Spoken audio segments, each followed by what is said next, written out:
কালী পুজোর অনুষ্ঠান। চলে গিয়েছিলাম সেখানে ঢাকের বাদ দিয়ে আর কাসরে মনটা একদম ভরে উঠছিল। পুজো দেখতে দেখতে তার মাঝেই চলে গিয়েছিলাম খেতে। সেখানে মেনুতে ছিল ফ্রাইড রাইস, আলুর দম আর পায়েস। আমরা ব্যাস বসে পড়েছি। এখানে কথা বলতে বলতে আমাদের শুরু হয়ে গেছে খাওয়া। তারপর নিচে নেমে দেখি তখন আরতি হচ্ছে। ব্যাস সেটা দেখার জন্য আবার দাঁড়িয়ে পড়লাম।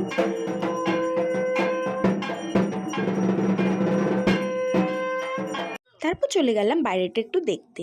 সেখানে দেখি ওরা সবাই দাঁড়িয়ে আছে আর ওদের সঙ্গে একটুখানি কথাও বলতে নামলাম। আর কথা বলছিলাম আর পুজো দেখছিলাম।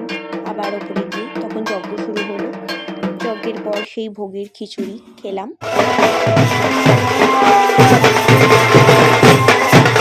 ব্যাস তারপরেই হয়ে গেল ভাসান। সবাই নাচতে নাচতে গঙ্গার উদ্দেশ্যে যাওয়া। আবার একটা বছরের অপেক্ষা।